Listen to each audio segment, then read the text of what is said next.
شروع اللہ کا نام لے کر جو بڑا مہربان نہایت رحم والا ہے۔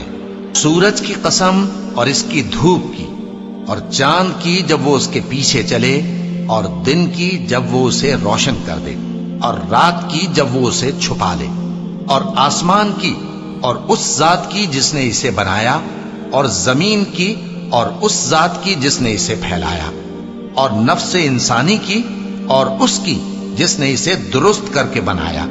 پھر اس کو بدکاری سے بچنے اور پرہیزگار بننے کی سمجھ دی کہ جس نے اپنے نفس کو پاک رکھا وہ مراد کو پہنچا، اور جس نے اسے خاک میں ملایا وہ نامراد رہا۔ قوم سمود نے اپنی سرکشی کے سبب پیغمبر کو جھٹلایا۔